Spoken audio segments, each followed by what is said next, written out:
Bleak House by Charles Dickens. Chapter 31. Nurse and Patient.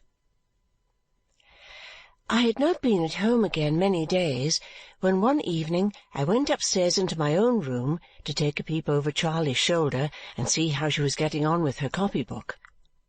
Writing was a trying business to Charlie, who seemed to have no natural power over a pen, but in whose hand every pen appeared to become perversely animated, and to go wrong and crooked, and to stop and splash and sidle into corners like a saddle-donkey. It was very odd to see what old letters Charlie's young hand had made, they so wrinkled and shrivelled and tottering, it so plump and round. Yet Charlie was uncommonly expert at other things, and had as nimble little fingers as I ever watched. "Well, Charlie," said I, looking over a copy of the letter O, in which it was represented as square, triangular, pear-shape, and collapsed in all kinds of ways, "we are improving. If we only get to make it round, we shall be perfect, Charlie." Then I made one, and Charlie made one, and the pen wouldn't join Charlie's neatly, but twisted it up into a knot. "Never mind, Charlie, we shall do it in time." Charlie laid down her pen, the copy being finished, opened and shut her cramped little hand, looked gravely at the page, half in pride and half in doubt, and got up and dropped me a curtsy. "Thank you, miss. If you please, miss, did you know a poor person of the name of Jenny?" "A brickmaker's wife, Charlie? Yes." "She came and spoke to me when I was out a little while ago and said you knew her, miss. She asked me if I wasn't the young lady's little maid, meaning you for the young lady, miss, and I said yes, miss." "I thought she had left this neighbourhood altogether, Charlie." "Oh, so she had, miss, but she's come back again to where she used to live, she and Liz. Did you know another poor person of the name of Liz, miss?" "I think I do, Charlie, though not by name." "That's what she said," returned Charlie. "They have both come back, miss, and have been tramping high and low." "Tramping high and low, have they, Charlie?" "Yes, miss." If Charlie could have made the letters in her copy as round as the eyes with which she looked into my face, they would have been excellent. "And this poor person came about the house 3 or 4 days, hoping to get a glimpse of you, miss. All she wanted, she said, but you were away. That was when she saw me. She saw me a-going about, miss," said Charlie, with a short laugh of the greatest delight and pride, "and she thought I looked like your maid." "Did she, though, really, Charlie?"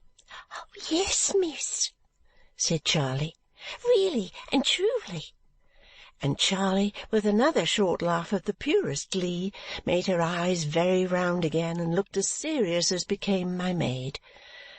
I was never tired of seeing Charlie in the full enjoyment of that great dignity, standing before me with her youthful face and figure, and her steady manner and her childish exultation breaking through it now and then in the pleasantest way. "And where did you see her, Charlie?" said I. My little maid's countenance fell as she replied, "By the doctor's shop, miss," for Charlie wore her black frock yet. I asked if the brickmaker's wife were ill, but Charlie said no. It was someone else, someone in her cottage who had tramped down to St. Albans and was tramping he didn't know where. A poor boy, Charlie said. No father, no mother, no any one. "Like as Tom might have been, miss, if Emma and me had died after father," said Charlie, her round eyes filling with tears. "And she was getting medicine for him, Charlie?" "She said, miss," returned Charlie, "how that he had once done as much for her." My little maid's face was so eager and her quiet hands were folded so closely in one another as she stood looking at me that I had no great difficulty in reading her thoughts. "Well, Charley," said I, "it appears to me that you and I can do no better than go round to Jenny's and see what's the matter." The alacrity with which Charley brought my bonnet and veil, and having dressed me, quaintly pinned herself into a warm shawl and made herself look like a little old woman, sufficiently expressed her readiness. So Charley and I, without saying anything to any one, went out. It was a cold, wild night, and the trees shuddered in the wind. The rain had been thick and heavy all day, and with little intermission for many days. None was falling just then, however. The sky had partly cleared, but was very gloomy even above us, where a few stars were shining. In the north and north-west, where the sun had set 3 hours before, there was a pale dead light, both beautiful and awful, and into it long sullen lines of cloud waved up, like a sea stricken immovable as it was heaving. Towards London a lurid glare overhung the whole dark waste, and the contrast between these two lights, and the fancy which the redder light engendered of an unearthly fire, gleaming on all the unseen buildings of the city and on all the faces of its many thousands of wandering inhabitants, was as solemn as might be. I had no thought that night, none, I am quite sure, of what was soon to happen to me. But I have always remembered since that when we had stopped at the garden gate to look up the sky, and when we went upon our way, I had for a moment an undefinable impression of myself as being something different from what I then was. I know it was then and there that I had it. I have ever since connected the feeling with that spot and time, and with everything associated with that spot and time, to the distant voices in the town, the barking of a dog, and the sound of wheels coming down the miry hill. It was Saturday night, and most of the people belonging to the place where we were going were drinking elsewhere. We found it quieter than I had previously seen it, though quite as miserable. The kilns were burning, and a stifling vapour set towards us with a pale blue glare. We came to the cottage, where there was a feeble candle in the patched window. We tapped at the door and went in. The mother of the little child who had died was sitting in a chair on one side of the poor fire by the bed, and opposite to her a wretched boy, supported by the chimney-piece, was cowering on the floor. He held under his arm, like a little bundle, a fragment of fur cap, and as he tried to warm himself he shook until the crazy door and window shook. The place was closer than before and had an unhealthy and a very peculiar smell. I had not lifted my veil when I first spoke to the woman, which was at the moment of our going in. The boy staggered up instantly and stared at me with a remarkable expression of surprise and terror. His action was so quick, and my being the cause of it was so evident, that I stood still instead of advancing nearer. "I won't go no more to the burying-ground," muttered the boy. "I ain't a-going there, so I tell you." I lifted my veil and spoke to the woman. She said to me in a low voice, "Don't mind him, ma'am. He'll soon come back to his head," and said to him, "Joe, what's the matter?" "I know what she's come for," cried the boy. "Who?" "The lady there. She's come to get me to go along with her to the burying-ground. I won't go to the burying-ground. I don't like the name on it. She might go a-burying me." His shivering came on again, and as he leaned against the wall, he shook the hovel.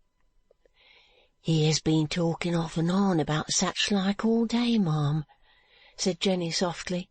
"Why, how you stare! This is my Lady, Joe."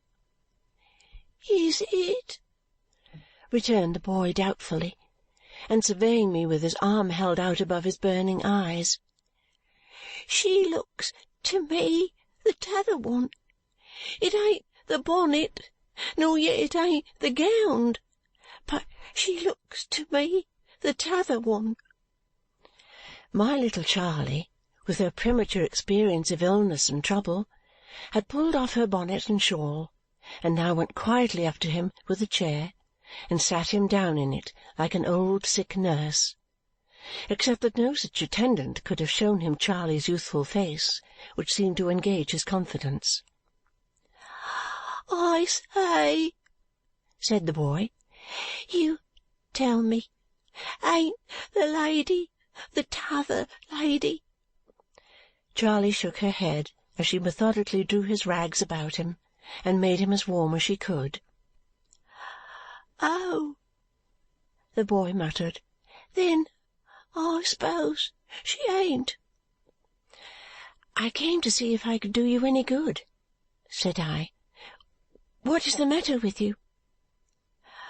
"I'm being froze," returned the boy hoarsely, with his haggard gaze wandering about me, "and then burnt up, and then froze, and then burnt up, ever so many times in an hour, and my head's all sleepy and all a-going mad like, and I'm so dry, and my bones isn't half so much bones as pain." "When did he come here?" I asked the woman. "This morning, ma'am. I found him at the corner of the town. I had known him up in London yonder, hadn't I, Jo?" "Tom all Alone's," the boy replied. Whenever he fixed his attention or his eyes, it was only for a very little while. He soon began to droop his head again, and roll it heavily, and speak as if he were half awake. "When did he come from London?" I asked. "I come from London yes'day," said the boy himself, now flushed and hot. "I'm a-going somewheres." "Where is he going?" I asked. "Somewheres," repeated the boy in a louder tone. "I have been moved on and moved on, more nor ever I was afore, since the t'other one give me the sovereign. Mrs. Snagsby, she's always a-watching and a-driving of me. What have I done to her? And they're all a-watching and a-driving of me. Every one of 'em's doing of it, from the time when I don't get up to the time when I don't go to bed. And I'm a-going somewheres. That's where I'm a-going. She told me down in Tom all Alone's as she came from Stolbuns, and so I took the Stolbuns Road. It's as good as another." He always concluded by addressing Charley. "What is to be done with him?" said I, taking the woman aside. "He could not travel in this state, even if he had a purpose and knew where he was going."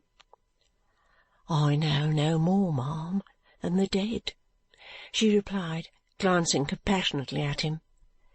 "Perhaps the dead know better, if they could only tell us. I've kept him here all day for pity's sake, and I've given him broth and physic, and Liz has gone to try if any one will take him in. Here's my pretty in the bed.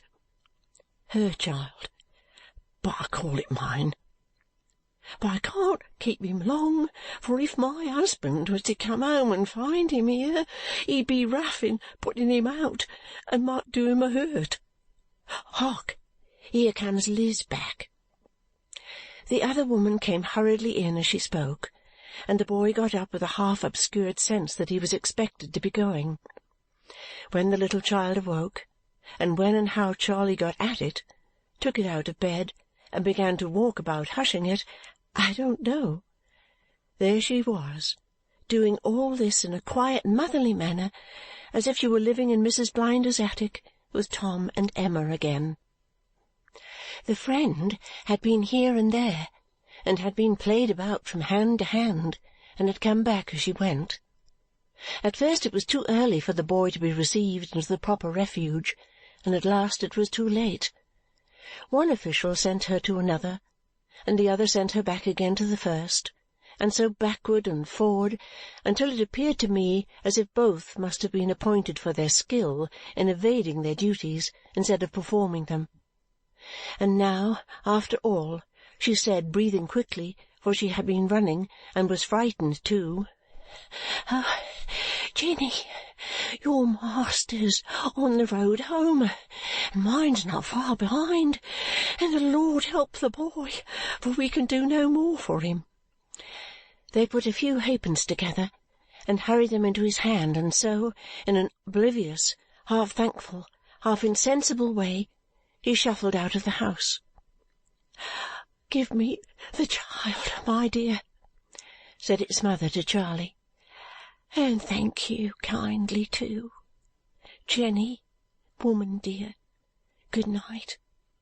Young lady, if my master don't fall out with me, I'll look down by the kiln by and by, where the boy will be most like, and again in the morning." She hurried off, and presently we passed her, hushing and singing to her child at her own door, and looking anxiously along the road for her drunken husband. I was afraid of staying then to speak to either woman, lest I should bring her into trouble. But I said to Charley that we must not leave the boy to die. Charley, who knew what to do much better than I did, and whose quickness equalled her presence of mind, glided on before me, and presently we came up with Joe, just short of the brick kiln.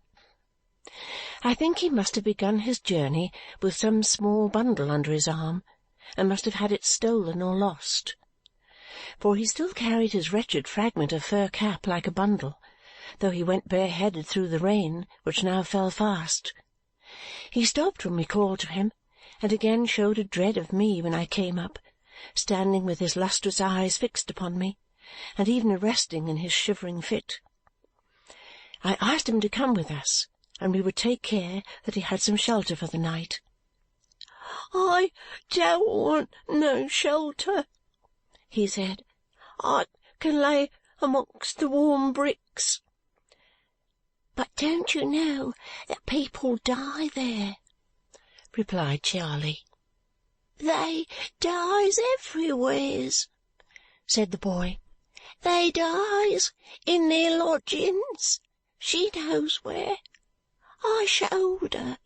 And they dies down in Tom all Alone's in heaps. They dies more than they lives, according to what I see." Then he hoarsely whispered Charley, "If she ain't the t'other one, she ain't the foreigner. Is there 3 of them, then?" Charley looked at me a little frightened.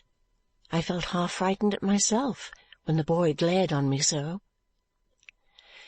But he turned and followed when I beckoned to him, and finding that he acknowledged that influence in me, I led the way straight home. It was not far, only at the summit of the hill. We passed but one man. I doubted if we should have got home without assistance, the boy's steps were so uncertain and tremulous. He made no complaint, however, and was strangely unconcerned about himself, if I may say so strange a thing. Leaving him in the hall for a moment, shrunk into the corner of the window-seat, and staring with an indifference that scarcely could be called wonder at the comfort and brightness about him, I went into the drawing-room to speak to my guardian. There I found Mr. Skimpole, who had come down by the coach, as he frequently did without notice, and never bringing any clothes with him, but always borrowing everything he wanted. They came out with me directly to look at the boy. The servants had gathered in the hall too, and he shivered in the window-seat with Charley standing by him like some wounded animal that had been found in a ditch. "This is a sorrowful case," said my guardian, after asking him a question or two, and touching him, and examining his eyes. "What do you say, Harold?" "You had better turn him out," said Mr. Skimpole. "What do you mean?" inquired my guardian almost sternly. "My dear Jarndyce," said Mr. Skimpole, "you know what I am. I am a child. Be cross to me if I deserve it, but I've a constitutional objection to this sort of thing. I always had when I was a medical man. He's not safe, you know. There's a very bad sort of fever about him." Mr. Skimpole had retreated from the hall to the drawing-room again, and said this in his airy way, seated on the music-stool as we stood by. "You'll say it's childish," observed Mr. Skimpole, looking gaily at us. "Well, I dare say it may be, but I am a child, and I never pretend to be anything else. If you put him out in the road, you only put him where he was before. He will be no worse off than he was, you know. Even make him better off, if you like. Give him sixpence, or 5 shillings, or £5.10. You are arithmeticians, and I'm not, and get rid of him." "And what is he to do then?" asked my guardian. "Upon my life," said Mr. Skimpole, shrugging his shoulders with his engaging smile, "I have not the least idea what he is to do then, but I have no doubt he'll do it. Now, is it not a horrible reflection," said my guardian, to whom I had hastily explained the unavailing efforts of the two women, "is it not a horrible reflection," walking up and down and rumpling his hair, "that if this wretched creature were a convicted prisoner, his hospital would be wide open to him, and he would be as well taken care of as any sick boy in the kingdom?" "My dear Jarndyce," returned Mr. Skimpole, "you pardon the simplicity of the question, coming as it does from a creature who is perfectly simple in worldly matters, but why isn't he a prisoner then?" My guardian stopped and looked at him with a whimsical mixture of amusement and indignation in his face. "Our young friend is not to be suspected of any delicacy, I should imagine," said Mr. Skimpole, unabashed and candid. "It seems to me that it would be wiser, as well as in a certain kind of way more respectable, if he showed some misdirected energy that got him into prison. There would be more of an adventurous spirit in it, and consequently more of a certain sort of poetry." "I believe," returned my guardian, resuming his uneasy walk, "that there is not such another child on earth as yourself." "Do you really?" said Mr. Skimpole. "I dare say. But I confess I don't see why our young friend, in his degree, should not seek to invest himself with such poetry as is open to him. He is no doubt born with an appetite. Probably, when he is in a safer state of health, he has an excellent appetite. Very well.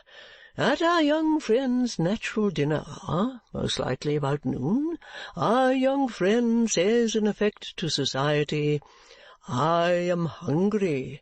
Will you have the goodness to produce your spoon and feed me?' Society, which has taken upon itself the general arrangement of the whole system of spoons and professes to have a spoon for our young friend, does not produce that spoon, and our young friend therefore says, 'You really must excuse me if I seize it.' Now, this appears to me a case of misdirected energy, which has a certain amount of reason in it and a certain amount of romance, and I don't know but what I should be more interested in our young friend as an illustration of such a case than merely as a poor vagabond which any one can be." "In the meantime," I ventured to observe, "he's getting worse." "In the meantime," said Mr. Skimpole cheerfully. "As Miss Summerson, with her practical good sense, observes, he is getting worse. Therefore I recommend your turning him out before he gets still worse." The amiable face with which he said it, I think I shall never forget. "Of course, little woman," observed my guardian, turning to me, "I can ensure his admission into the proper place by merely going there to enforce it, though it's a bad state of things when, in his condition, that is necessary. But it's growing late, and is a very bad night, and the boy is worn out already. There is a bed in the wholesome loft-room by the stable. We had better keep him there till morning, when he can be wrapped up and removed. We'll do that." "Oh!" said Mr. Skimpole, with his hands upon the keys of the piano as we moved away. "Are you going back to our young friend?" "Yes," said my guardian. "How I envy you your constitution, Jarndyce," returned Mr. Skimpole with playful admiration. "You don't mind these things. Neither does Miss Summerson. You're ready at all times to go anywhere and do anything. Such is will. I have no will at all, and no, won't, simply can't. You can't recommend anything for the boy, I suppose?" said my guardian, looking back over his shoulder half angrily. Only half angrily, for he never seemed to consider Mr. Skimpole an accountable being. "My dear Jarndyce, I observe a bottle of cooling medicine in his pocket, and it's impossible for him to do better than take it. You can tell them to sprinkle a little vinegar about the place where he sleeps, and to keep it moderately cool and him moderately warm. But it is mere impertinence in me to offer any recommendation.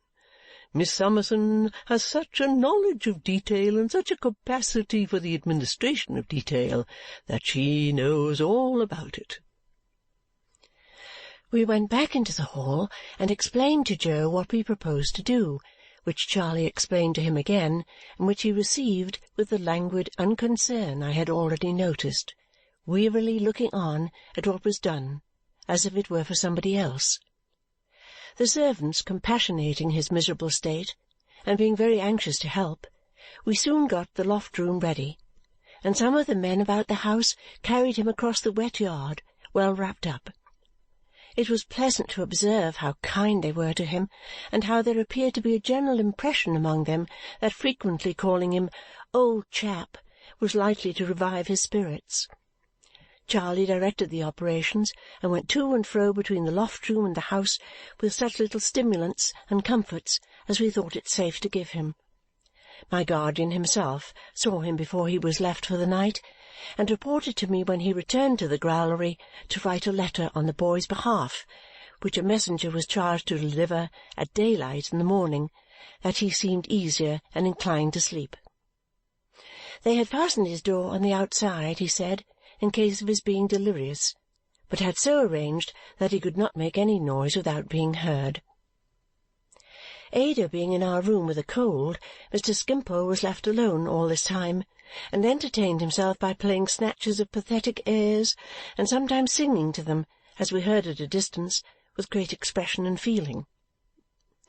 When we rejoined him in the drawing-room, he said he would give us a little ballad which had come into his head, apropos of our young friend, and he sang one about a peasant boy. Thrown on the wide world, doomed to wander and roam, bereft of his parents, bereft of a home. Quite exquisitely. It was a song that always made him cry, he told us. He was extremely gay all the rest of the evening, for he absolutely chirped. Those were his delighted words, when he thought by what a happy talent for business he was surrounded. He gave us, in his glass of negus, "Better health to our young friend," and supposed and gaily pursued the case of his being reserved, like Whittington, to become Lord Mayor of London. In that event, no doubt, he would establish the Jarndyce Institution and the Summerson almshouses, and a little annual corporation pilgrimage to St. Albans. He had no doubt, he said, that our young friend was an excellent boy in his way, but his way was not the Harold Skimpole way. What Harold Skimpole was, Harold Skimpole had found himself, to his considerable surprise, when he first made his own acquaintance. He had accepted himself with all his failings, and had thought it sound philosophy to make the best of the bargain, and he hoped we would do the same. Charley's last report was that the boy was quiet. I could see from my window the lantern they had left him burning quietly, and I went to bed very happy to think that he was sheltered. There was more movement and more talking than usual a little before daybreak, and it awoke me. As I was dressing, I looked out of my window and asked one of our men, who had been among the active sympathizers last night, whether there was anything wrong about the house. The lantern was still burning in the loft window. "It's the boy, miss," said he. "Is he worse?" I inquired. "Gone, miss." "Dead?" "Dead, miss? No, gone clean off." At what time of the night he had gone, or how, or why, it seemed hopeless ever to divine. The door remaining as it had been left, and the lantern standing in the window, it could only be supposed that he had got out by a trap in the floor which communicated with an empty cart-house below. But he had shut it down again, if that were so, and it looked as if it had not been raised. Nothing of any kind was missing. On this fact being clearly ascertained, we all yielded to the painful belief that delirium had come upon him in the night, and that, allured by some imaginary object or pursued by some imaginary horror, he had strayed away in that worse than helpless state, all of us, that is to say, but Mr. Skimpole, who repeatedly suggested, in his usual easy, light style, that it had occurred to our young friend that he was not a safe inmate, having a bad kind of fever upon him, and that he had with great natural politeness taken himself off. Every possible inquiry was made, and every place was searched. The brick kilns were examined, the cottages were visited, the 2 women were particularly questioned, but they knew nothing of him, and nobody could doubt that their wonder was genuine. The weather had for some time been too wet, and the night itself had been too wet to admit of any tracing by footsteps. Hedge and ditch and wall and rick and stack were examined by our men for a long distance round, lest the boy should be lying in such a place, insensible or dead, but nothing was seen to indicate that he had ever been near. From the time when he was left in the loft-room, he vanished. The search continued for 5 days. I do not mean that it ceased even then, but that my attention was then diverted into a current very memorable to me. As Charley was at her writing again in my room in the evening, and as I sat opposite to her at work, I felt the table tremble. Looking up, I saw my little maid shivering from head to foot. "Charley," said I, "are you so cold?" "I think I am, miss," she replied. "I don't know what it is. I can't hold myself still. I felt so yesterday at about this same time, miss. Don't be uneasy. I think I'm ill." I heard Ada's voice outside, and I hurried to the door of communication between my room and our pretty sitting-room and locked it, just in time, for she tapped at it while my hand was yet upon the key. Ada called to me to let her in, but I said, "Not now, my dearest. Go away. There's nothing the matter. I will come to you presently." It was a long, long time before my darling girl and I were companions again. Charley fell ill. In 12 hours she was very ill. I moved her to my room, and laid her in my bed, and sat down quietly to nurse her. I told my guardian all about it, and why I felt it was necessary that I should seclude myself, and my reason for not seeing my darling above all. At first she came very often to the door, and called to me, and even reproached me with sobs and tears, but I wrote her a long letter, saying that she made me anxious and unhappy, and imploring her, as she loved me and wished my mind to be at peace, to come no nearer than the garden. After that she came beneath the window even oftener than she had come to the door, and if I had learnt to love her dear sweet voice before, when we were hardly ever apart, how did I learn to love it then, when I stood behind the window-curtain listening and replying, but not so much as looking out? How did I learn to love it afterwards, when the harder time came? They put a bed for me in our sitting-room, and by keeping the door wide open I turned the 2 rooms into one, now that Ada had vacated that part of the house and kept them always fresh and airy. There was not a servant in or about the house but was so good that they would all most gladly have come to me at any hour of the day or night without the least fear or unwillingness, but I thought it best to choose one worthy woman who was never to see Ada and whom I could trust to come and go with all precaution.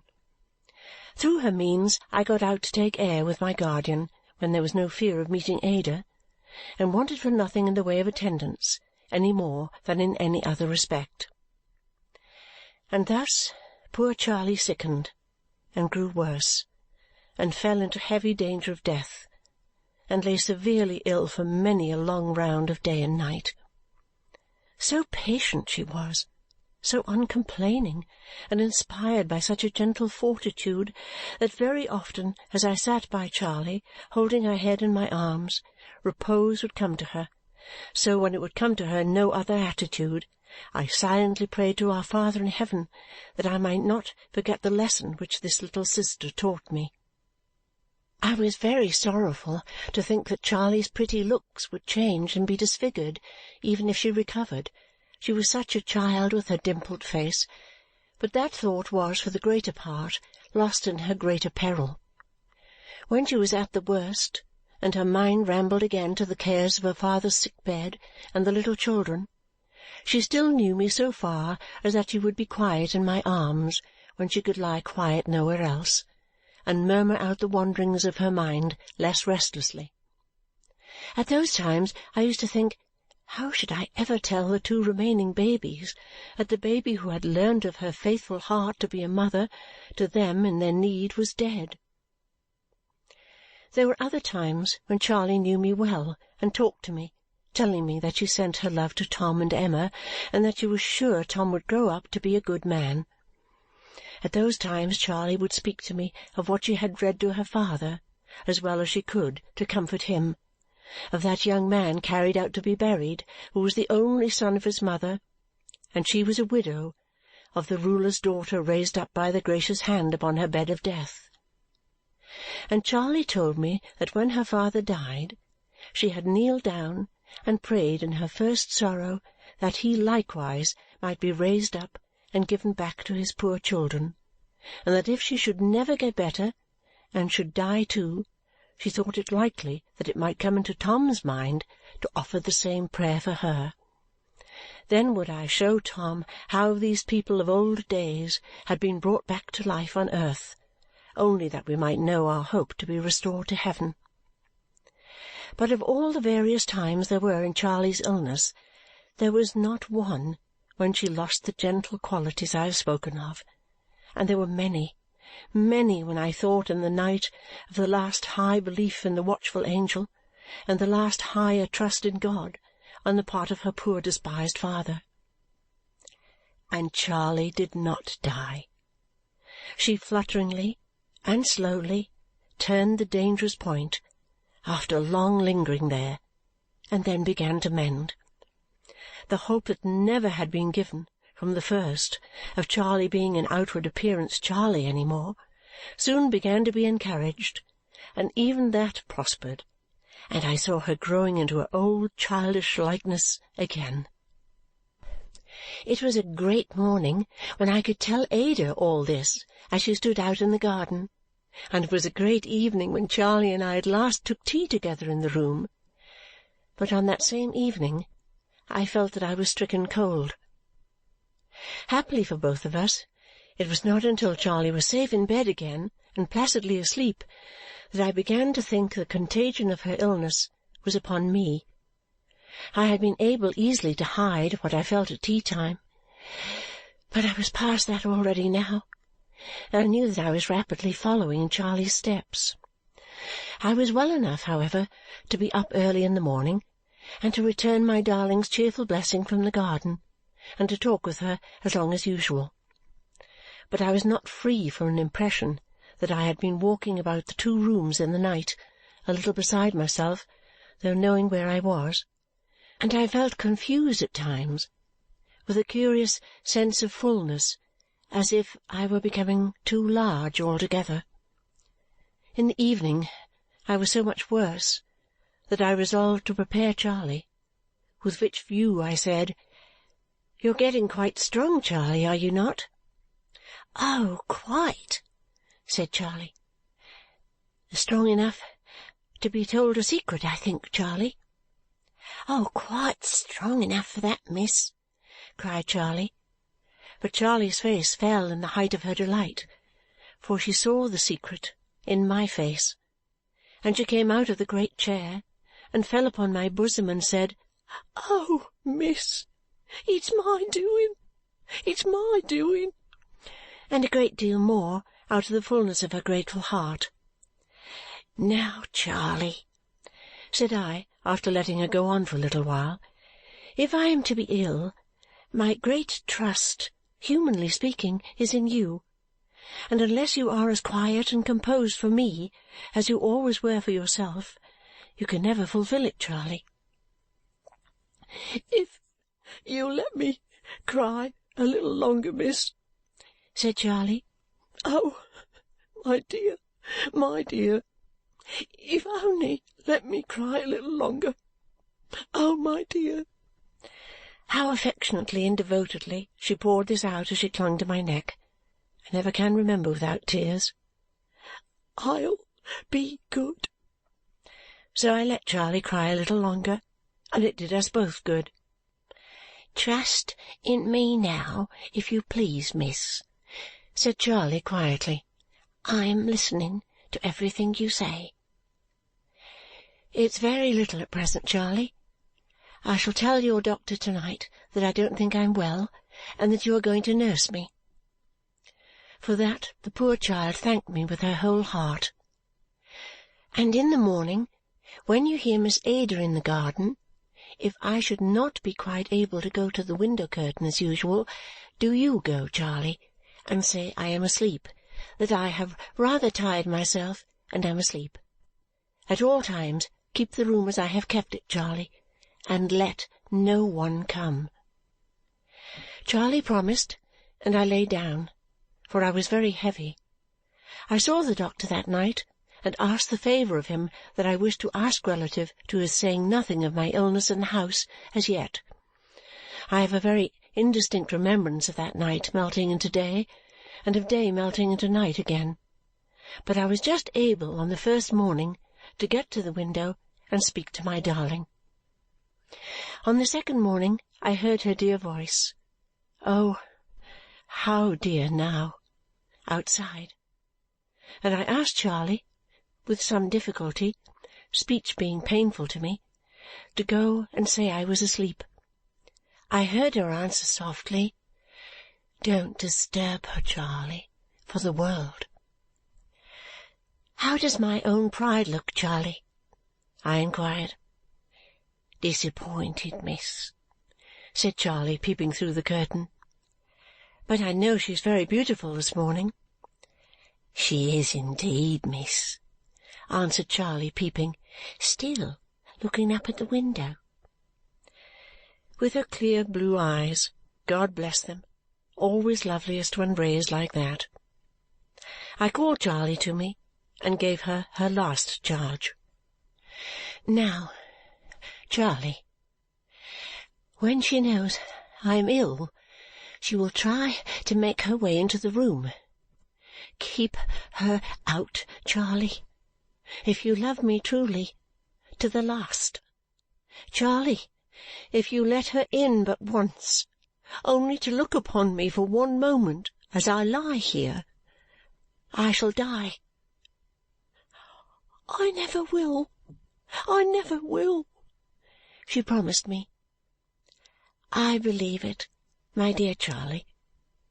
And now come and sit beside me for a little while, and touch me with your hand, for I cannot see you, Charley.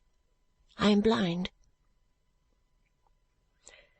End of chapter 31.